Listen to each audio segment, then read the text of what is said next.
Well, hello everybody. Hello, Cord. Aw, that was cool. Hello, Mother.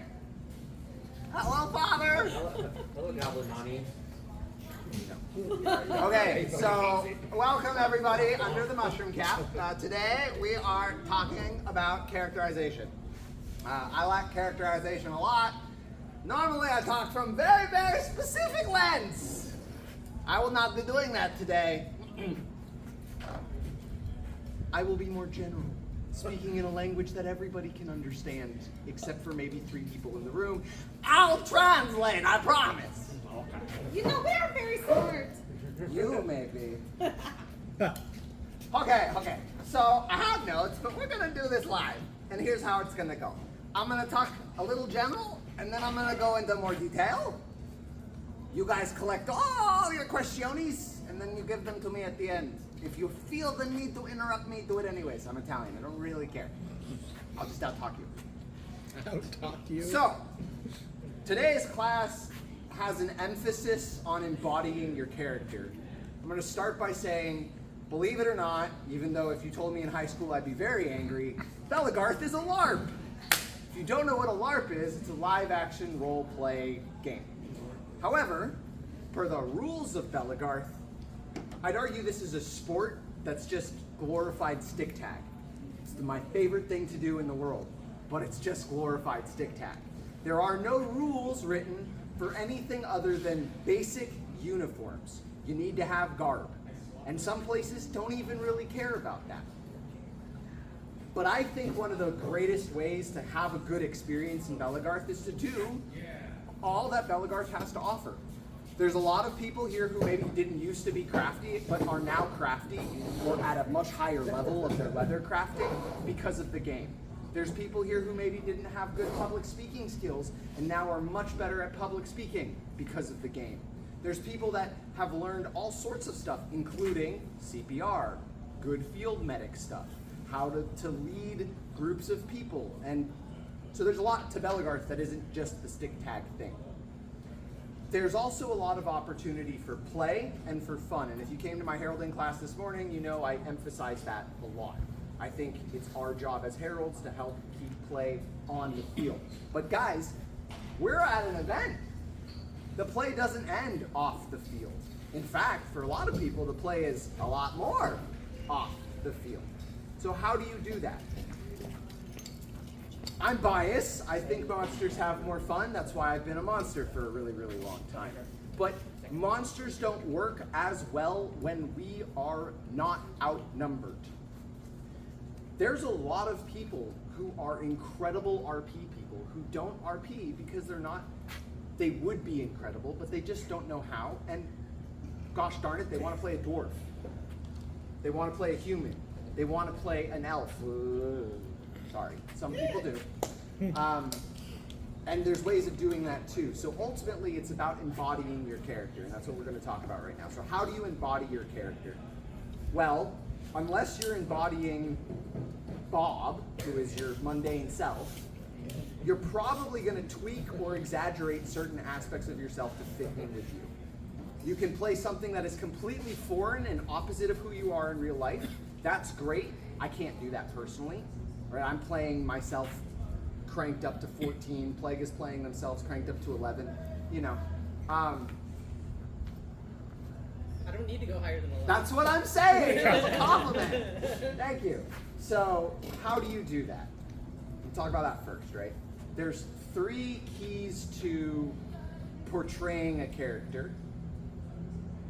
The first is visual. What do you look like? Sven, can you stand up and swing around in circle for crowd? What is Sven, friends? Blue. Sven is a troll.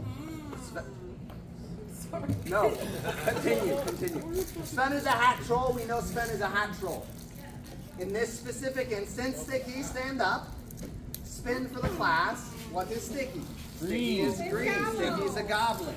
Now, that's to the extreme because either very good leather mask, I won't call them prosthetic, they're like helmets, like contacts, and or food coloring or some sort of way of changing what you look like, obviously. That's visual. Garb. I will do this to the best of my ability. Me talking to you, hi everybody, my name is Cord. This is a characterization class. We're going to talk about. It's kind of boring, right? Versus what I've been doing where I'm moving. This is more engaging. So there's movement. Now, if you want to play a swamp monster and you want to be a hunched over swamp monster, right? You're going to want to actually hunch over. If you watch, a good example would be Plague or myself, when we're kind of not fully realizing that we're at a Bell event and we're really in character, well, I change my body. Right? I'm moving different. I gesticulate with my hands differently, right? And then there's the voice, which is not necessary, but really fucking helpful because it breaks people's reality. Now, if you're playing Monster, there's one more, which is the Uncanny Valley effect. You know, the contact's really, really good one. Something's just off. You know, when I'm walking around, I'll do stuff like, right? It's weird, but it fucking works. Okay, so now we're gonna take a big pause because of what I just did. I got rather close to an individual. When you're role playing, consent is fucking everything. And it should be the number one layer you're working with. I can consent to my own role play, and if I want to run around with a megaphone during hours that allow me to be loud, unless I'm asked to stop, sucks. I'm gonna do it, right? But I'm not gonna get into somebody's face, right? I'm not gonna come over to Sticky. I'm gonna do this because it's Sticky, but like, I can't, you know, no. I'll use myself as an example. There was many, many years ago when I would, you know, see an elf and be like, I bet you I can take your ears. And they'll be like, no. And I'll be like, I'll bet you. Can I keep an ear if I do? Most of them were like, you know, at that time I was a little kid and I would tackle them and take their ear. No! Don't do that. I don't do that anymore, right? I'm gonna use myself as the example there, right? You need to have that consent. And there's a lot of people who've been in this game for a long time that know there were times where that wasn't really as big of a push, so I just blanket over everything. Don't role play with someone unless you have express agreement from them that they're down with that, or keep a respectable difference. So, example, if I'm walking by Thias and I go, and Thias goes back, we're probably good, right? If I walk by Sven and Sven like cracks his knuckles and looks like he's gonna eat me because he's a troll and I'm a goblin, and I'm like, ah! Not, but like, ah! Right? You know you have that. Or you can just ask, hey dude, I'm gonna be like trying to go monster really hard, or I'm gonna try to be a good human and hunt monsters at this event. So if you do that, and you get consent from the group, great, fantastic, right? Does that kind of make sense? Can I get an agreement from everybody here that that is important, and you will, as you role play, you will continue doing that? Yes. Thank you. Okay. Now that the business is on the side, we have visual, we have movement and gesticulation, we have posture, and we have voice. Those are some ways to embody your character. Other ways to embody your character is to know what the fuck you are. It's really hard to embody a character if you don't know what the character is. There's no rules. You get no bonuses or pluses for being anything. So you have to just kind of make it up. And I think there's great ways of following long existing culture, and you can also make new things, right? This is such a great background to my thank you. Wonderful. You can totally do things like, you know, I really want to be, one more time? An Aesir. And then you wear a kit, and this, I'm going to associate the horns with the Aesir in this specific moment. There's a distinguishing feature. For Night Goblins, we have robes. I'm a little tatteredy, but I got a robe, right? Oftentimes checkers. Goblins, as a whole, are going to cover their elbows and their knees. So you don't have to paint up. You just cover your elbows and your knees. In the Bourbon's case, he's a little risque, but it works. Hat trolls, well, it's kind of a given. They wear hats. They are often blue, but they're not always blue. Purple. sometimes purple, actually more often than not purple. I was purple. Anyway, that's a different story. Kobolds are colorful. Now we have two different types of kobolds. Well, you're both ash eaters, but you look different at the moment, right? So we have kobold left, and kobold right is standing. So kobold right is kobold, colorful, lots of patches, orange. Kobold on the left is lots of patches, colorful, so you kind of know, oh, and the one sleeve, the one short sleeve. Very important cultural thing. What are all, oh, and then one of the bestest. We have the Nadar. The Nadar are plant people. We have Nadar over there. Stand up, no, you're not done yet. See, okay, and then we have Nadar over here.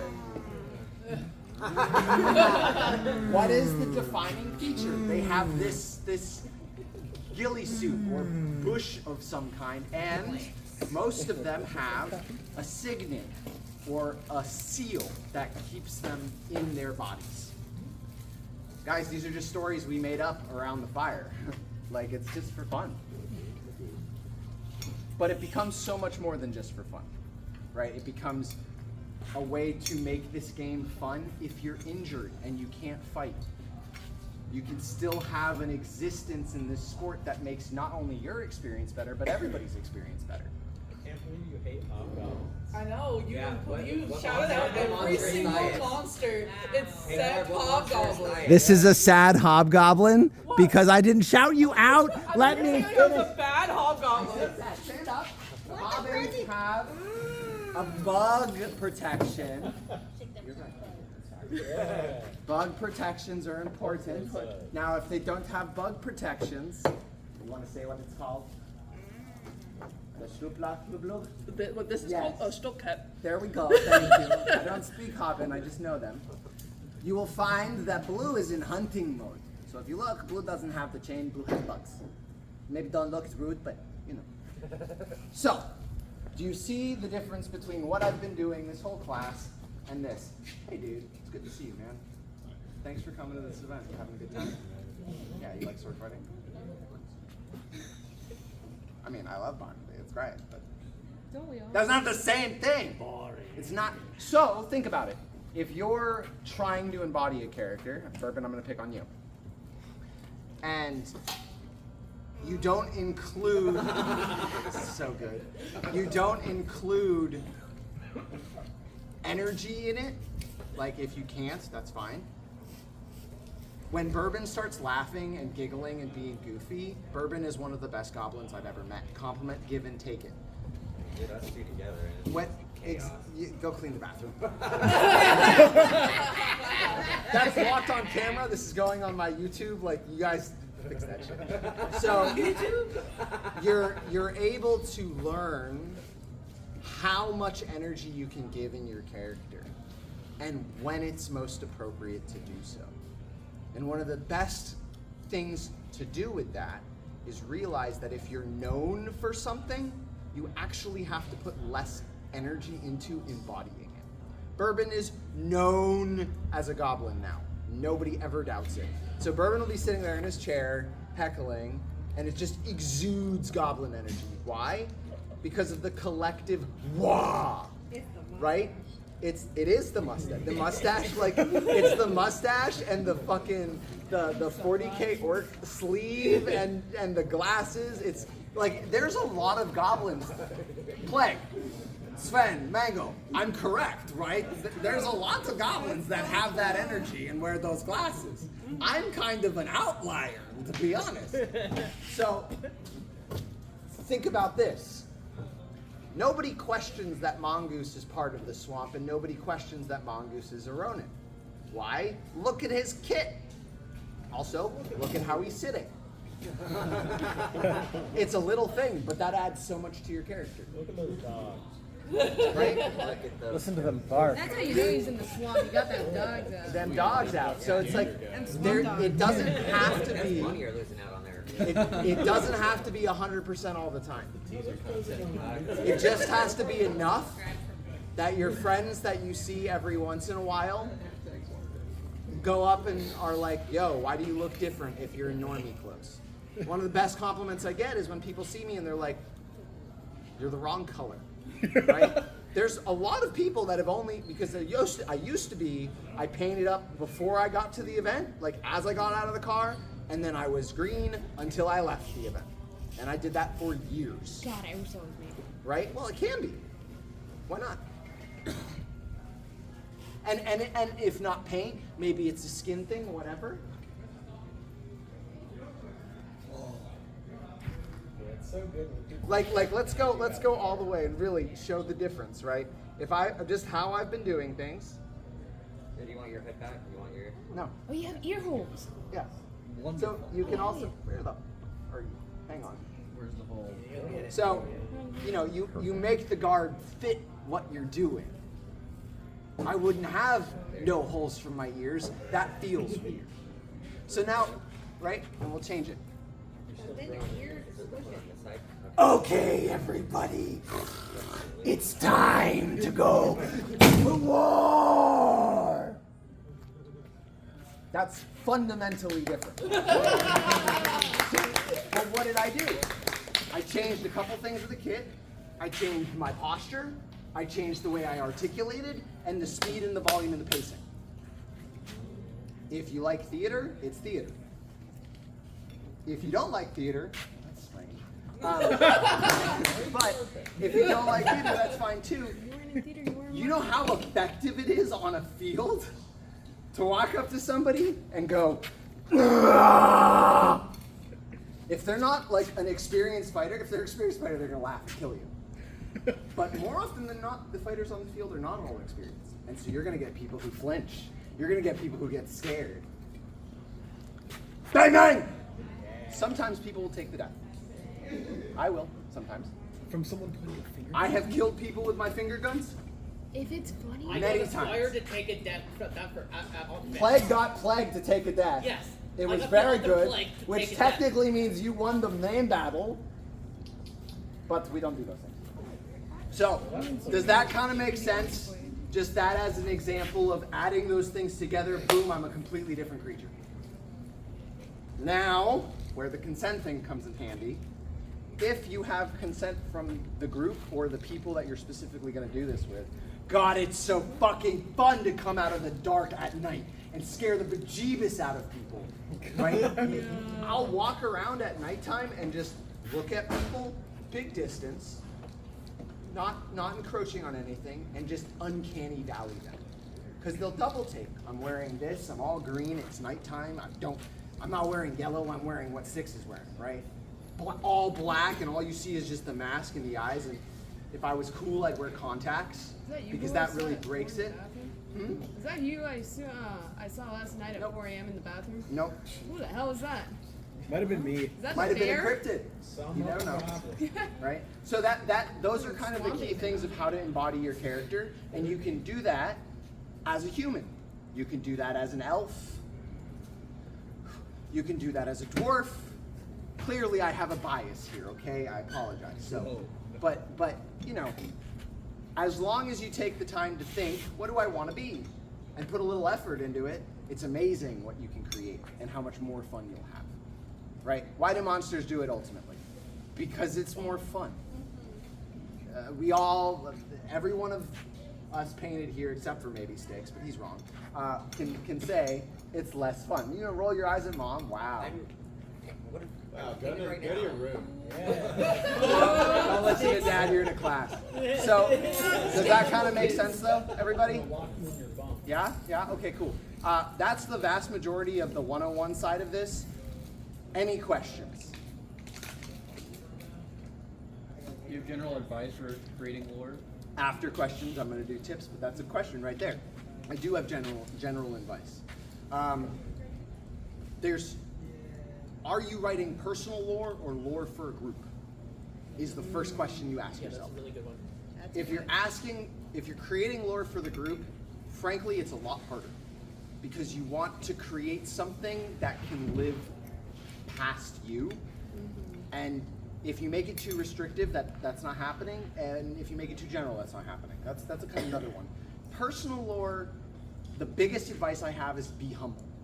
Nobody gives a shit if you're the high king of Walula and you can, you know, murder 1,000 dragons. Nobody cares how good of you are actually playing the stick game. Now, if you were to say, you know, you're the Grand Spear of the Swamp, nobody's fucking saying a word. Okay, so it fits, you know, or the High King Javelineer or whatever, right? That works for you. You're a knight already. You have that. So when you're writing lore for yourself, you can add that in, you know. But the big thing for most people when they're starting out is they want to be the hero in their own story, and that's great, but it's really, really hard to embody a hero all the time. It's exhausting. And the best way to create a character is to actually live it as best as you can. Like method acting, I feel, is the best way to do Belegarth characterization, right? And that's why I personally suggest people playing a character that's similar to them. Comment? Yeah. It's a great opportunity to write some of your personal history, make it a little more fantastical as a base for your lore. So that's a great one, right? You've been in the game for a long time. A great way to write personal lore is to make a list of the things you've had happen to you, the events you've gone to. Every event is an adventure. Every event is a battle, right? Dude, that one time I picked up a dude when I was like 2 years in the game, and I picked a dude up with a band shop spear. That's a battle that could turn into a lore story that could probably win a bardic tournament, right?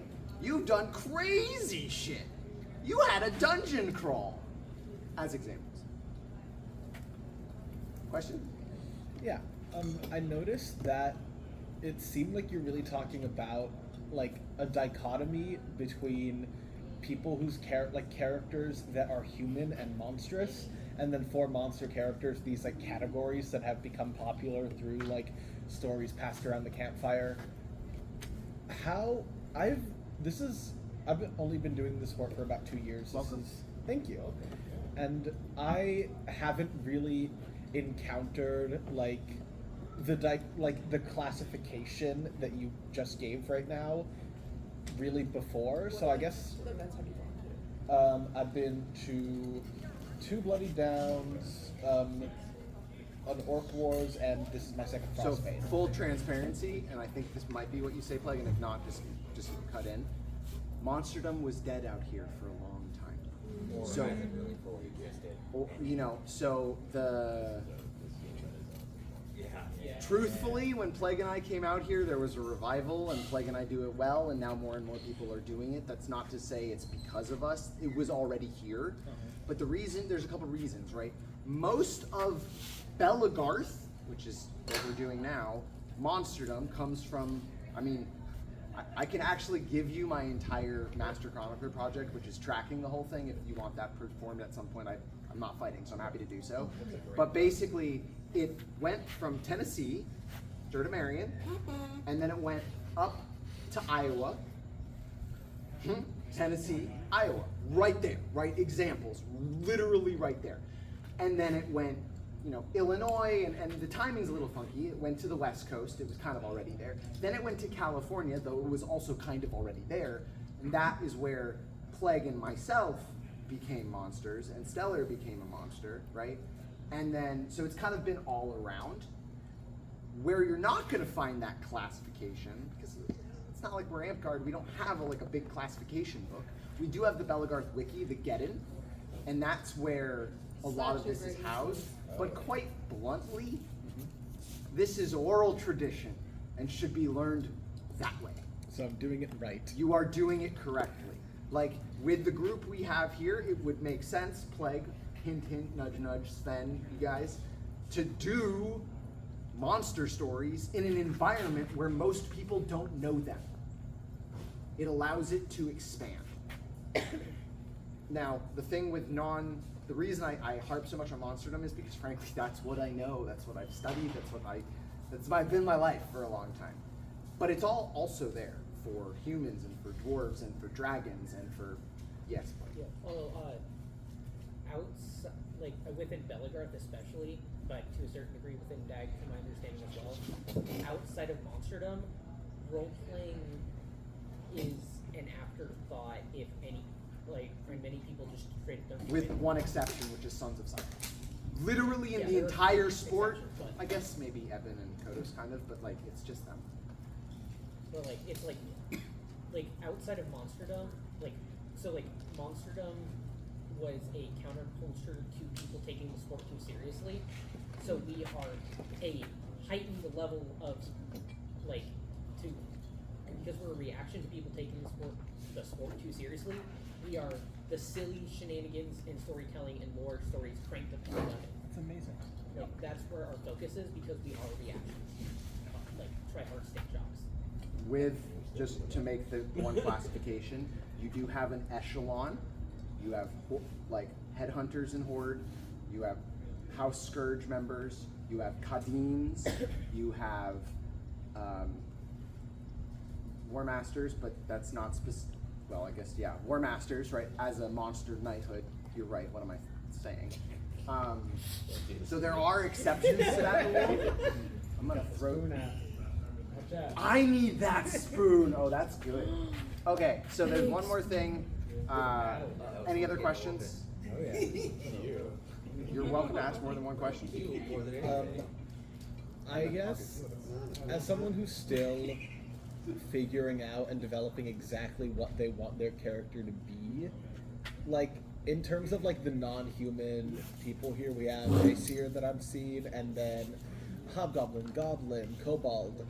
Is there, like, you mentioned, like, a wiki. Is there stuff for, like, other categories? And, like, because there's the 3 categories that I wanted to, like, look into of, like, non-human things that you can be are, like, Celestial, Fae, and Vampire. So we have a celestial type. I don't remember what they're called right now. There's 2 different groups doing it. Galger would be one to speak to about that. That you can find on the Get-In. We have Fae out the wazoo, like every type of Fae you can think of. We've got, just don't make any agreements with them. And then in terms of vampires, here's my stance on things like vampires and werewolves. Now, there are some people who do absolutely mind-bogglingly good lichen, like werewolf kits. But, yeah, but it's like, bro, it's too hot. There are vampires. Here's the thing. Here's my thing. This is all personal opinion. If you're going to do a zombie, a vampire, really a werewolf, the requirement, because it's such a very, very popular thing, god dang it, you got to do it good. Like, do it really, really good. Nobody can question. When somebody in full, like, helmet and fur, yeah, okay, yep, that's what you are. Like, 100%. Yes, Mike. Yeah, I've heard of one story of, like, someone doing vampire, like, to the point where, like, people were like, holy shit, the person who covered every inch of their body in fabric during the day and then walked around shirtless with fangs and, like, made their skin pasty white at night. That's cool. So, and he was, like, shredded. So he would walk around shirtless with a big necklace, like, Just pasty ripped. white. ultimately, it's like, look, there are no rules, right? So if you're gonna do it, do it. And if you do it well, nobody's gonna question it, right? Again, consent. You don't want to walk around naked. That's not okay. Nobody consented to that. Right? But like, you understand what I mean by that? Like, you have to think about those things. Hey guys, if you want to fight, we're gonna be in about 13, 14 minutes. The third scenario. Yeah. So, are there, Stellar, you had a question? You kind of answered it. Cool. I'm going to give the opportunity for one more question. Otherwise, I just want to thank you all so much for giving me your attention for so long. It's really cool. Kill the recording. Goodbye, world.